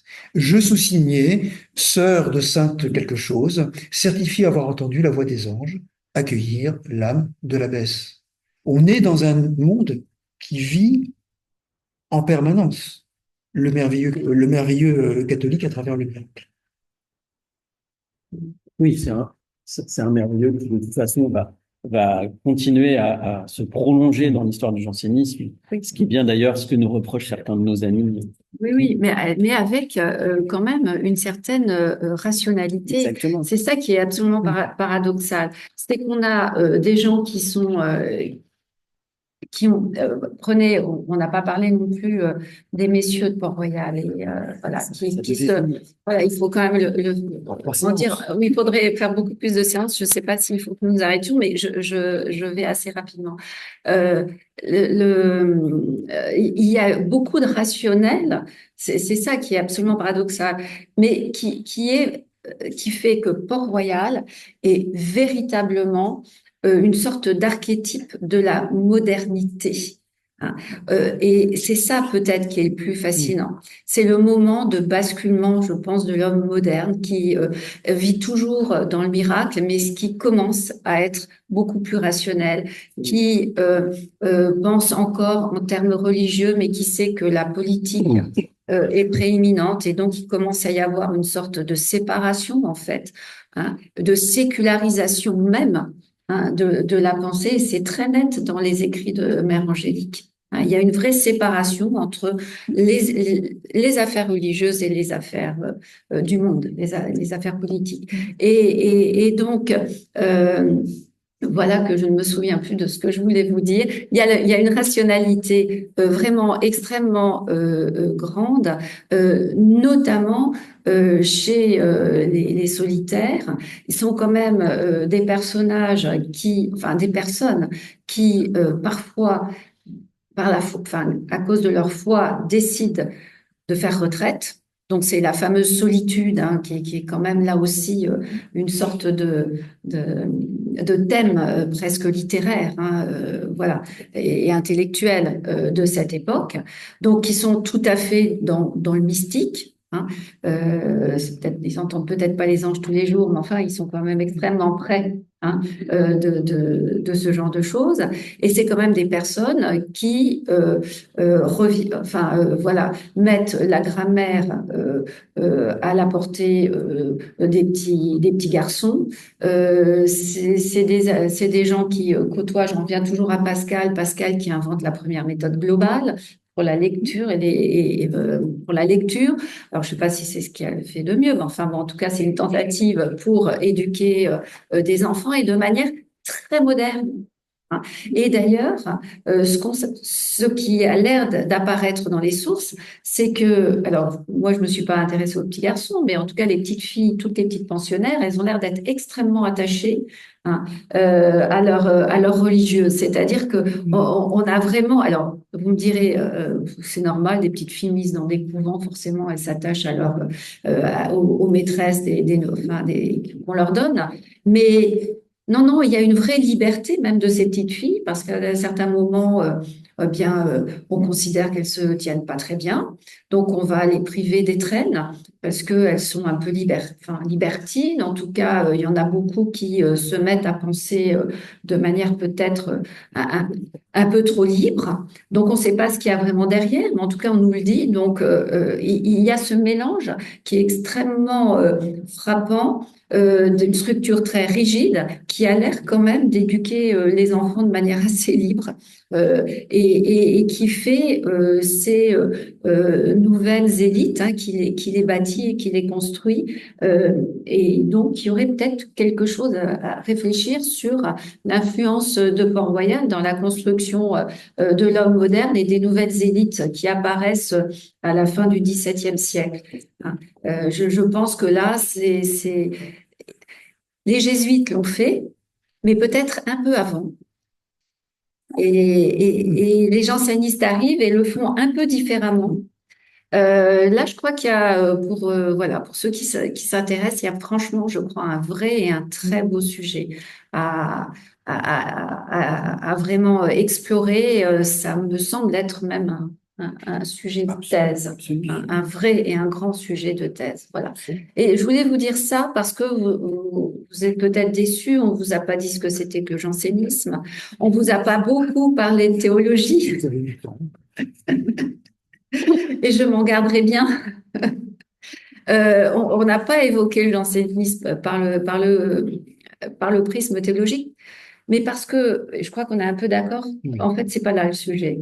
Hein. Le sujet, ce qui est vraiment le cœur passionnant, c'est cette rencontre entre la politique et le religieux. Et c'est là que Port-Royal incarne véritablement le XVIIe et la modernité. Voilà, la modernité. Et c'est ça qui en fait ce petit bijou qu'il est toujours très, très agréable d'explorer et autour duquel on est très heureux de pouvoir se retrouver. Merci beaucoup. Alors, la tradition veut que, après les prises de parole des orateurs, la parole soit laissée à la salle. Donc, si vous avez des questions, posez aux orateurs. Est-ce que vous auriez pu revenir sur l'influence qu'a eu Saint-François de Sales sur la personnalité Angélique. J'en dis un mot et puis je laisse Philippe parler. Alors, dans les lettres qui ont subsisté, il la tempère. Hein, vous avez compris que c'est un tempérament assez violent, qu'elle est très jusqu'au boutiste et que, surtout quand elle est jeune, elle veut absolument faire des choses qui vont quand même très loin. Donc, elle se prive beaucoup, il y a des macérations. Enfin bon, elle est vraiment assez violente avec elle-même. Et donc, François de Sales la tempère. Hein. Alors, il est pas le seul, il y en a d'autres qui l'ont fait avant lui, mais ils sont tous vraiment à lui dire mais que elle fait déjà bien. Hein, et que il faut pas en faire trop et que si elle peut s'imposer des choses à elle peut pas l'imposer aux autres de la même manière parce que tout le monde n'a pas son caractère et que même elle risque de s'épuiser. C'est ce qu'il dit. Hein, il ne faudrait pas qu'elle s'épuise dans cette volonté d'atteindre quelque chose qu'elle n'arrive même pas à définir elle-même, hein. Voilà. Et donc là, il a une vraie influence pacificatrice. Il la tempère et il lui apporte vraiment la paix intérieure, hein. La paix intérieure. Il a quand même une religion douce, en tout cas, mais c'est véritablement ça qu'il lui apporte. Oui, Voilà. oui, oui, même réponse. Et en fait, on a peu de lettres conservées, mais on sent bien en creux que en fait, voilà, Angélique, elle découvre François de Sales, elle veut se faire Vistandine. Elle découvre la cyclo-servance, elle veut aller jusqu'au bout. Elle découvre le Carmel. À un moment, elle hésite à aller vers le Carmel, toujours de manière excessive, et on sent qu'en creux, euh, je pense que François de Sales n'a pas souhaité qu'elle devienne Vistandine. C'est pas écrit, c'est pas exprimé. Et Bon, bah, en tout cas, il lui dit non. oui, enfin, il lui dit jamais ni oui ni non, Jamais. et il dit on va laisser faire On laisse faire le temps. l'événement. Il dit ça, on va laisser faire l'événement. Donc, ça se fera peut-être et ça se fera peut-être pas. Et l'événement est arrivé, c'est-à-dire que François de Sales Fallait meurt, voir. hein, voilà. Et donc Angélique ne sera jamais Visitandine. Oui. Il y a un essai qui est sorti il y a quelques mois de Simon Ida, Oui. Oui, intitulé Le jansénisme, une théologie. Et de fait, j'ai essayé de lire cet ouvrage, c'est difficile, Oui. mais le jansénisme, à l'origine, est une théologie, c'est l'interprétation que donne Jansénius des œuvres de saint Augustin sur la grâce. Alors, comment ces pauvres religieuses qui n'ont vraisemblablement pas ou peu de formation théologique peuvent-elles entrer dans ces débats théologiques qui passent on est d'accord. au-dessus de la plupart de On est- ceux une étiquette comme janséniste et cette composante théologique peut-être en abrégeant toutes celles est plus ou moins définie, elle perdure quand même jusqu'au début du XIXe siècle Oui. avec le traité Oui. inédit qu'on a récemment édité de Grégoire sur les provinciales et les 5 propositions. C'est encore un écrit théologique. Oui, absolument. Oui, oui. Oui, mais les filles de Port-Royal n'entrent pas dans cela. Alors, Angélique le dit, alors, elle exagère un peu, hein, c'est un peu de la coquetterie. Enfin, c'est pas de la coquetterie, c'est qu'elle veut absolument être une religieuse parfaite et donc dire ça ne nous regarde pas, c'est une affaire, c'est l'affaire des théologiens, c'est l'affaire des hommes. Elle le dit. Elle entend un peu mieux, je pense, les choses qu'elle ne veut bien le laisser entendre. Mais la plupart des religieuses, non. Hein, très certainement, non. Voilà. Mais je pense quand même que malgré ce que dit Monsieur Icare, ça n'est pas une théologie au départ. Alors, Jansénus, effectivement, va décrire sa lecture de Saint Augustin, Saint-Cyran a toujours dans la tête l'idée d'écrire un grand livre, mais c'est un velléitaire, il ne le fera jamais. Donc, s'il avait écrit ce livre, peut-être qu'il y aurait eu une vraie théologie qui est une manière de voir Saint-Augustin, qui est une sorte d'augustinisme. Mais ça n'est jamais vraiment arrivé. Et moi, j'ai quand même vraiment l'impression que ça ne se crée que par réaction aux jésuites. Et donc, dans un second temps, on va dire, c'est-à-dire plutôt dans les années, c'est plutôt avec Arnaud, hein, plutôt avec Arnaud. Mais Arnaud arrive très tardivement. Pour moi, dans la vie d'Angélique, hein, puisque il ne commence sa vie voilà, pastorale qu'en 40, enfin pastorale, dans les années 40. Voilà. Oui. Mais, Bon, moi, si je peux juste rajouter un Oui. mot. Ce qui est tout à fait étonnant, c'est qu'au XVIIIe siècle, dans les lettres de l'abbé d'Etmar, par exemple, toutes les religieuses qui s'opposent à la bulle Unigenitus sont qualifiées de religieuses sans connaissance, qui sont complètement dépassées par les enjeux que pose la bulle donc dans cette première partie du XVIIIe. Ce qui n'était pas le cas, dit l'abbé d'Etmar, des sœurs de Port-Royal, qui étaient, elles, des femmes extrêmement savantes. Ouais. Donc, elles ont dû quand même avoir, je pense en particulier avec Angélique de Saint-Jean, avoir au moins ce vernis de connaissances, qu'effectivement, c'est très compliqué. Donc, elles ont dû quand même savoir un certain nombre de choses. Alors, pour vraiment compléter rapidement, c'est-à-dire que il y a eu des essais pour essayer de voir un petit peu ce qu'il en était. Alors, dans le couvent lui-même, on pense qu'il y a peut-être un tiers des religieuses qui seraient en mesure d'avoir accès à des textes théologiques particuliers, ce qui est énorme à l'époque, et pour des filles qui savent lire, ce qui est quand même aussi une exception dans un certain nombre de communautés.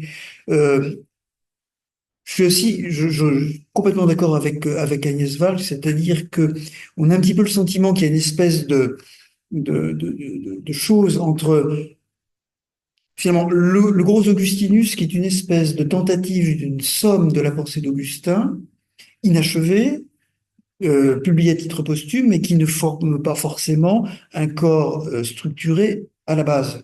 C'est finalement plutôt les disputes théologiques des années 50 qui vont forger une nébuleuse théologique qui va finir par donner l'impression que le jansénisme a un corps doctrinal cohérent et constitué. Peut-être que là-dessus, mais c'est finalement un truc qu'on va retrouver au 19e, Fidès et Morès. C'est-à-dire que le problème de l'enseignement augustinien, on va dire, de Saint-Cyran, va moins porter sur les questions théologiques que sur les questions de discipline. Et typiquement, le fait que Angélique se retire des sacrements jusqu'à ce qu'elle estime avoir atteint le degré de pureté qui lui permet d'approcher les sacrements sans risque, c'est quand même un signe que là, on est passé non pas d'une théologie, mais vraiment à une discipline.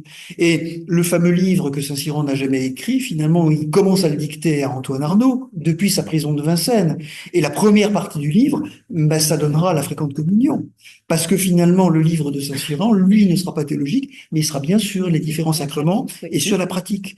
Donc là, d'une certaine manière, et c'est peut-être là aussi qu'on a une autre façon de redéfinir le jansénisme, non pas comme un corps de théologie, mais souvent on dit jansénisme égale rigorisme, mais finalement, ça rejoint une pratique qui est dénoncée à l'époque, qui est une pratique aborder de façon rigoureuse la pratique sacramentelle, et qui s'incarne pas seulement à Port-Royal, elle va s'incarner aussi à Saint-Méry.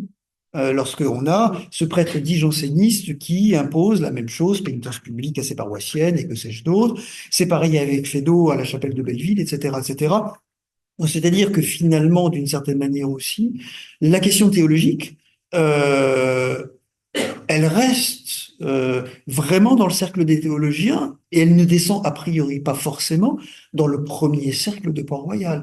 C'est en ça que c'est vrai que nous on est un petit peu gênés avec le livre de Simon Ricard qui tendrait à ériger cette espèce de corps comme étant le point de référence. Mais après tout, il y a d'autres signes de ralliement à Port-Royal, et puis finalement le mot valise jansénisme finit par emporter la chose, et puis peignons ça à la couleur de la théologie, puisque de toute façon, voilà, on est contre ou on est pour, mais qu'est-ce qu'il y a en réalité dedans? Oui, moi j'ajouterais juste un mot pour compléter ce que disait Philippe, c'est que l'Augustinus n'a pas été un très grand succès de librairie. De toute façon, c'est illisible.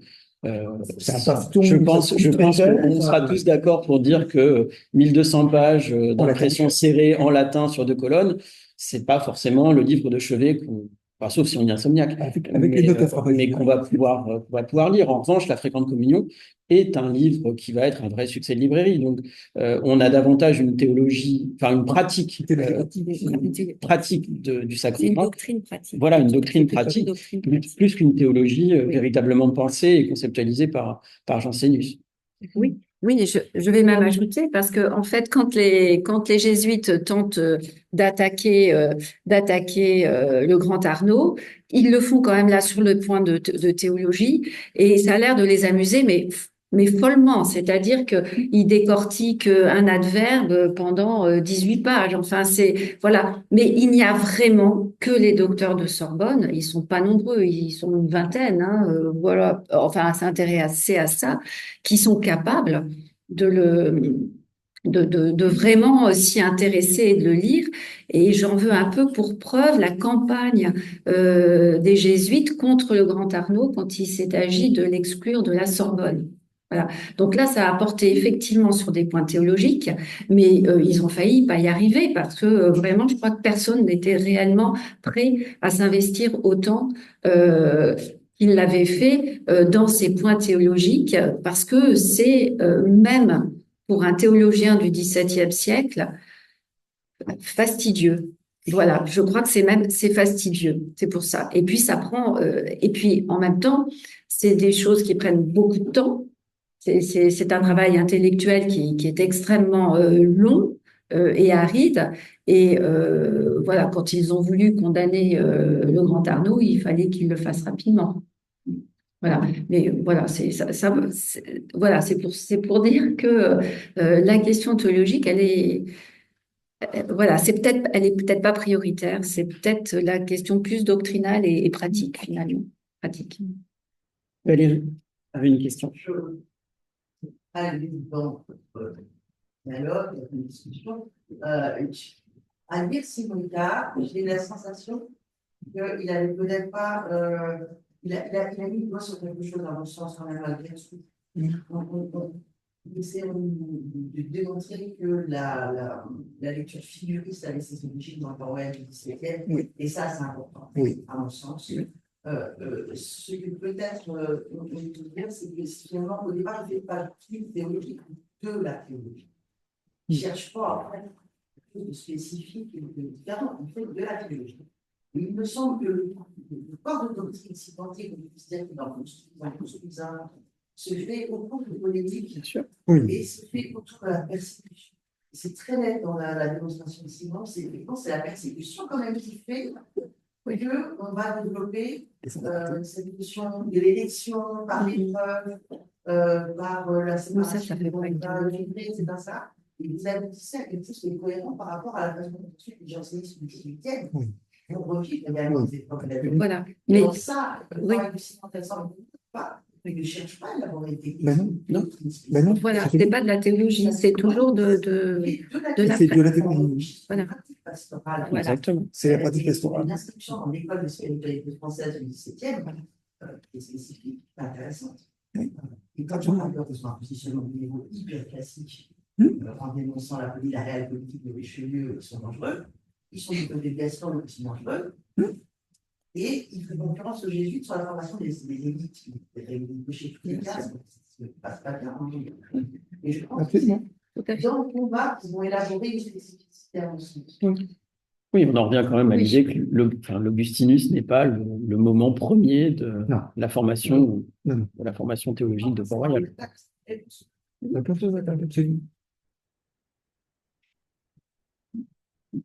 D'autres choses?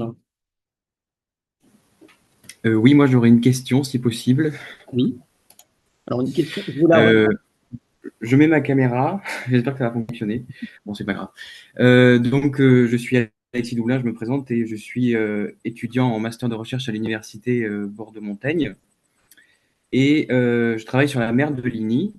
Et j'aurais voulu savoir si Madame Balk avait des informations sur la relation entre.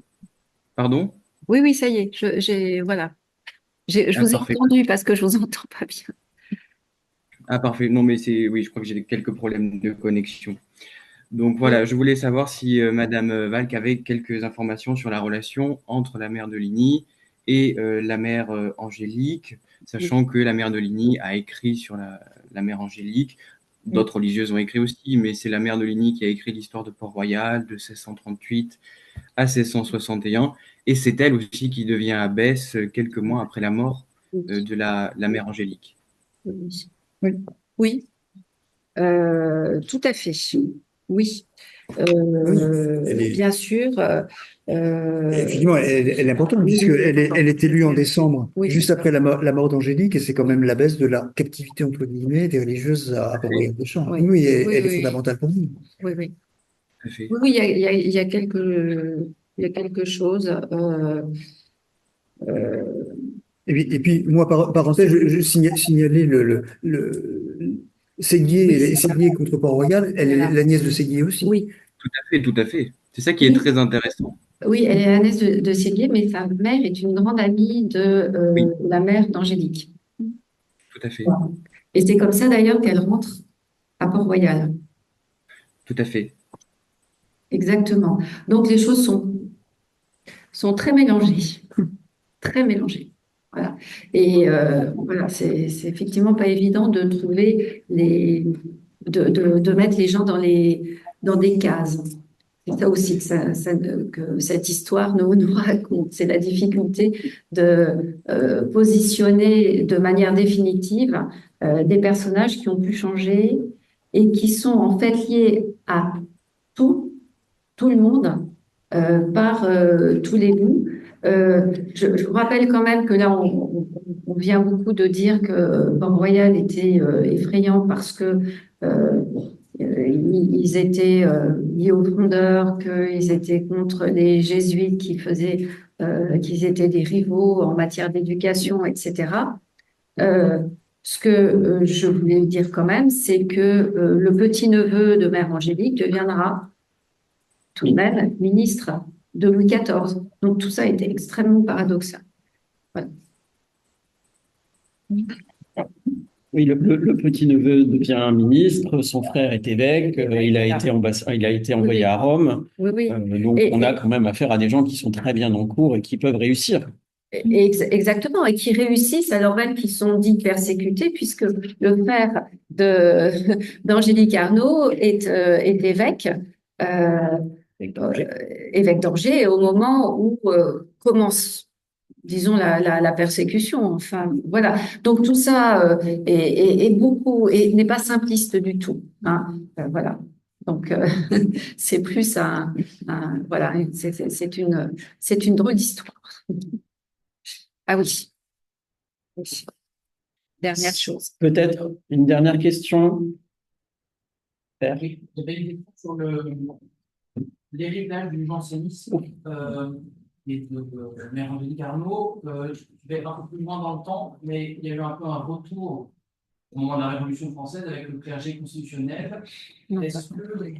Est-ce que c'est à ce moment-là que le jansénisme est simplement une vieille légende qui revient un petit peu, mais Non. qui n'est pas du tout substantielle?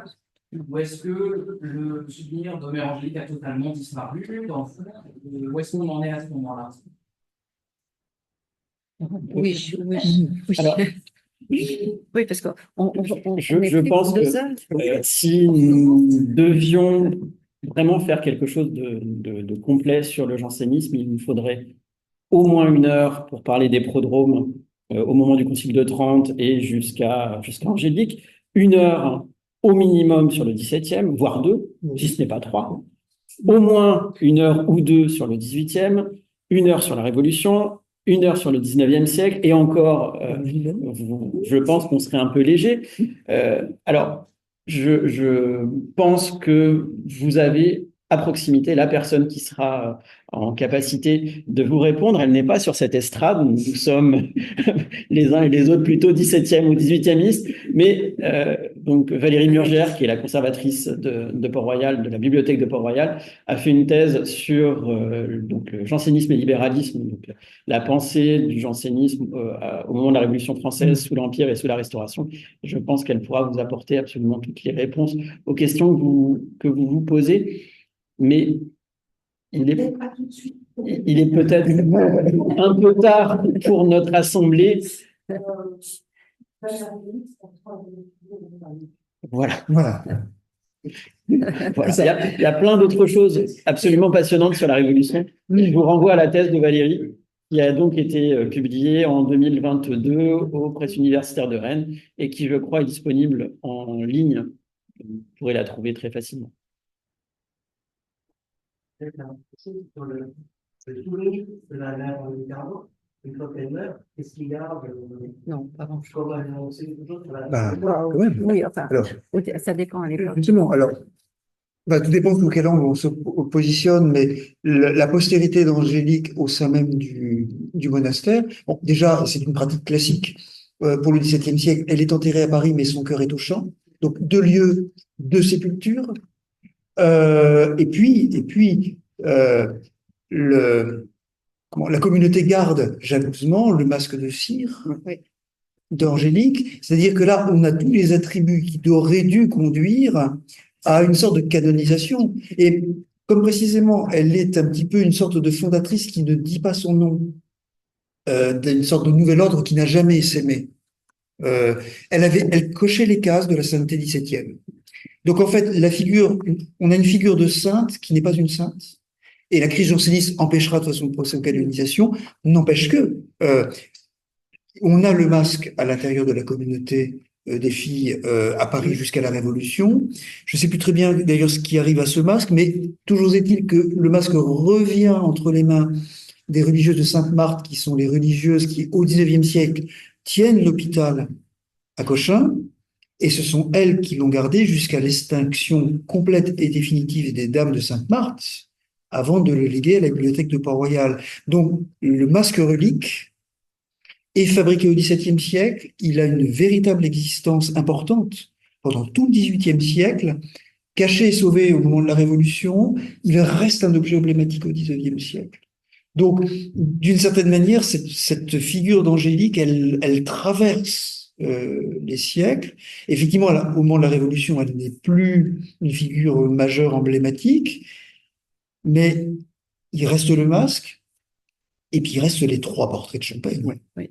Et la redécouverte progressive des trois portraits, là aussi, a un sens. C'est-à-dire que ces portraits, ils apparaissent au XIXe siècle, il faut attendre Sainte-Beuve, il faut attendre la mode Port-Royal pour que finalement, par l'histoire de l'art, on remette en lumière la figure d'Angélique. Alors, les deux portraits de 48, donc ceux des deux salles capitulaires des Champs et de Paris, sont longtemps en main privée, une chez le duc d'Aumale et une au musée privé de Port-Royal des Champs, et ensuite passée à la famille Gazier et vendue à la mort de Gazier, lecteur à la Sorbonne.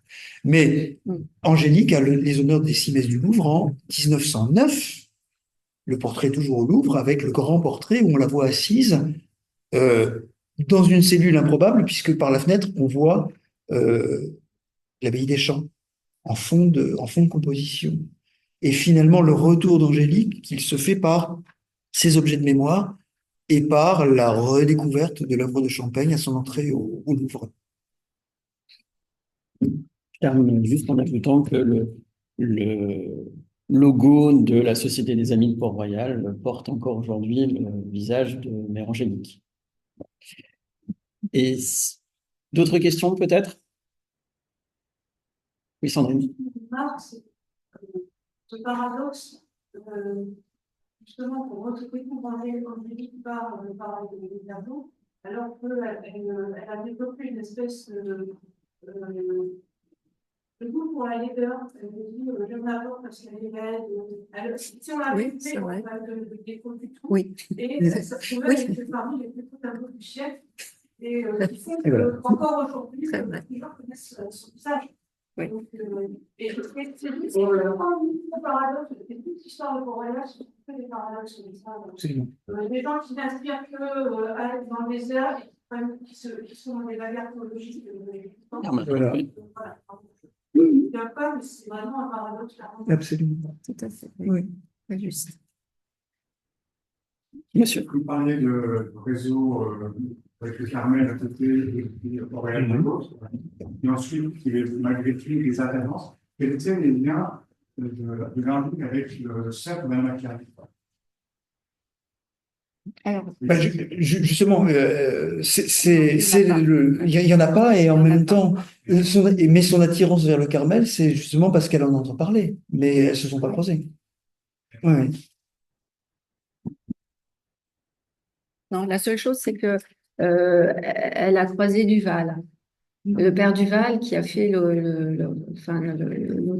la biographie de mère De Madame Macquarie. de Madame Acari parce que il était hébergé à Pontoise et à un moment donné il y a eu un épisode quand elle était à Maubuisson et elle connaît très très bien le père Duval, hein. Je veux dire, enfin elle sait très bien qui il est et lui sait très bien qui elle est, mais on n'a pas d'informations plus précises. Elle a été supérieure du Du Carmel. Oui, il était supérieur du Carmel, mais bon, on ne sait pas s'il y a plus de. Bon, ils ont l'air de se connaître. On sait qu'ils se sont croisés à cette occasion. On ne sait pas s'ils se sont croisés auparavant.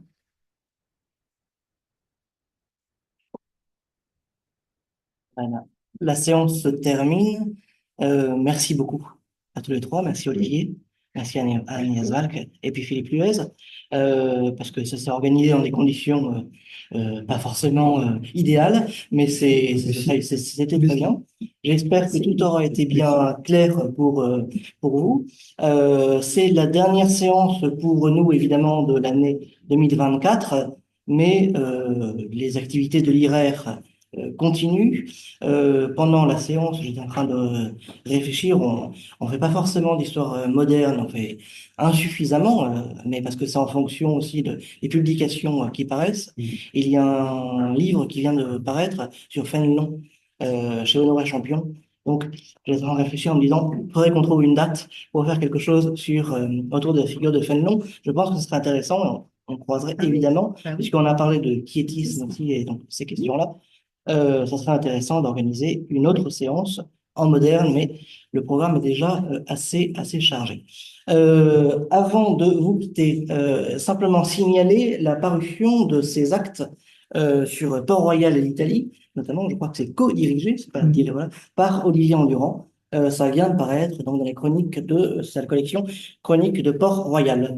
Voilà, et alors, sinon, pour ce qui concerne l'IRER, nous nous retrouvons normalement, enfin pour ceux qui le souhaitent, donc nous couvrons toutes les périodes et là on va partir en histoire contemporaine, histoire religieuse, sur le XXe siècle. La prochaine séance sera le 13 janvier dans l'amphi Michelet, donc c'est l'amphi qui est juste de l'autre côté.